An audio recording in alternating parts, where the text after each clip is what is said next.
मित्रों, आज भारतीय जनता पार्टी की संसदीय बोर्ड की बैठक आदरणीय प्रधानमंत्री श्री नरेंद्र मोदी जी की उपस्थिति में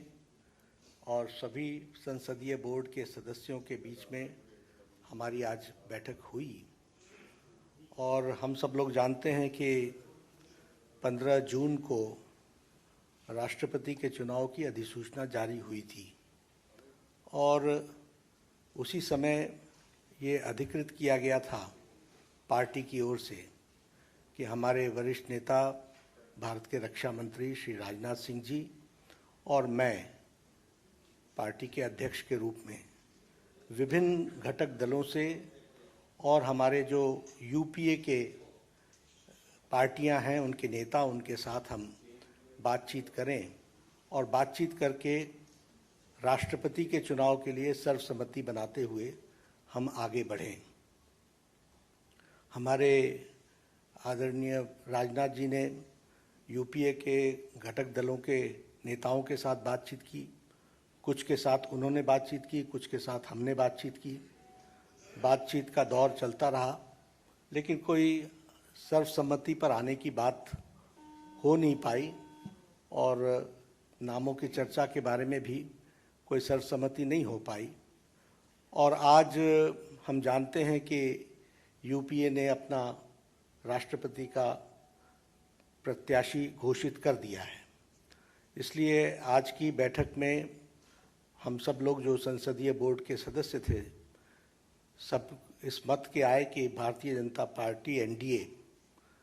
अपने सभी घटक दलों के साथ बातचीत करते हुए हम राष्ट्रपति चुनाव में अपना प्रत्याशी घोषित करें, क्योंकि यूपीए ने घोषित कर दिया। हम चाहते थे कि सर्वसम्मति से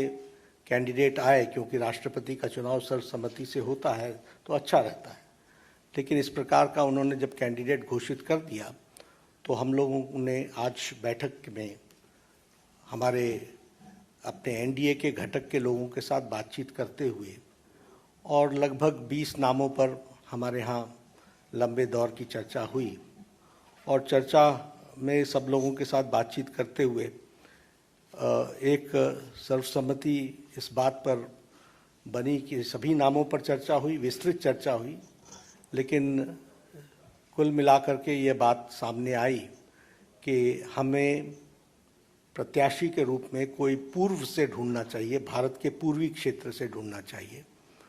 और हो सके और हमारा प्रयास हो महिला को हमको स्थान देना चाहिए। और आज तक कोई आदिवासी ट्राइबल प्रत्याशी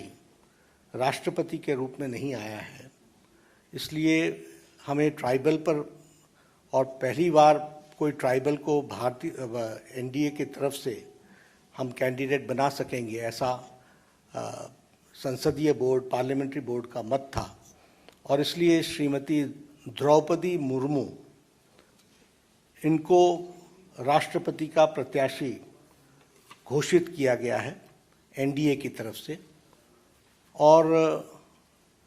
हम सब जानते हैं कि श्रीमती द्रौपदी मुर्मू जैसे राधाकृष्णन जी शिक्षा से जुड़े हुए थे, सर्वपल्ली राधाकृष्णन राष्ट्रपति के रूप में,